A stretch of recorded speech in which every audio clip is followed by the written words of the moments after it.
If you're here, I know that you are doing a great job and you are not giving up on yourself, which is huge. So today, another huge thing is attune with your feelings. Now, I must tell you that this was like Chinese to me, okay? Everything that had to do with feelings.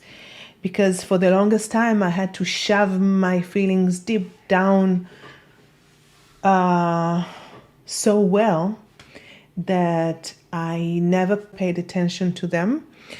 And not only that, I just became a master of not feeling anything. And it's not true that I didn't feel anything, because I felt a lot, but I was all the time trying to avoid my feelings because I had to concentrate of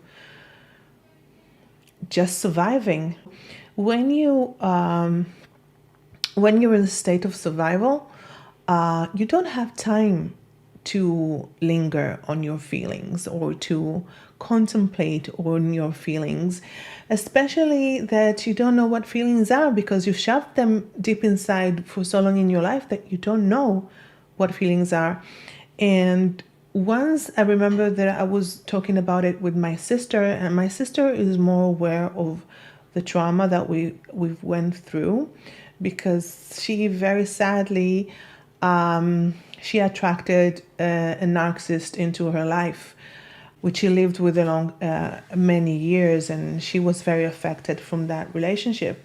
So she realized after a while that she found the same relationship that she had with our mom, with her partner. So she came to a realization that she has to be aware of that and start working on how that affected her to be able to choose better relationships for herself. So we had a lot of conversations about what happened at home and what we can do to change and to grow from that. So one time we had a course online about Richard Grannon, I think it's his name. I'm gonna send you his YouTube channel because he talks a lot about narcissism and dysfunctional families in trauma, and I've learned a lot from him.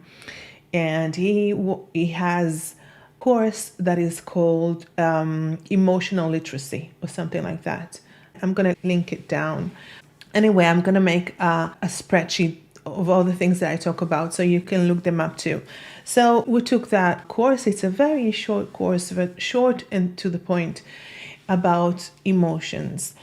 What we had to do is figure out our emotions throughout the day. I don't know if write them down or, just be aware of your feelings. And then you have to not say I'm happy or sad.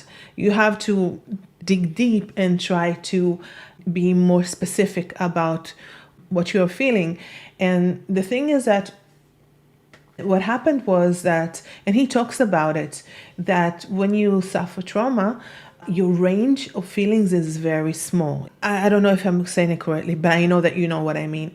So he talks about a feeling chart that you can have it online. You can look it up, and you have to help yourself figure out what you feel by that chart.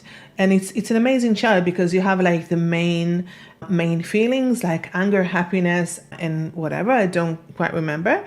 And then you have like small groups of each of them, and it goes deeper and deeper and deeper.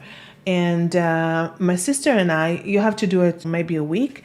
So we started doing it, and then spoke about it like 2 or 3 days afterwards when we were supposed to be practicing. I said to her, I never realized that my range of emotion is so small, because I cannot say more than, yes, I'm happy, yes, I'm upset, yes, I'm tired.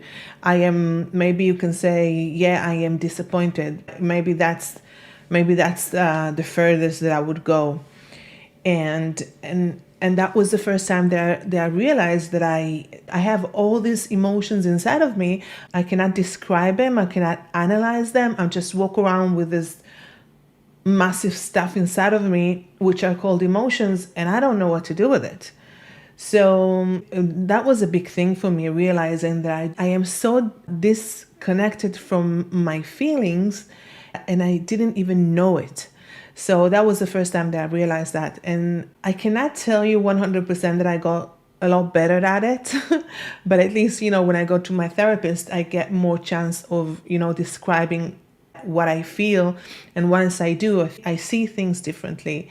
This is a work that I have to do, still work on it, and you have to work on it, because I think that once we start realizing what we feel and what makes us feel that way, this is a very good way to get to know ourselves. Because when we were kids, no one really cared about our emotions, and that made us not care about our emotions.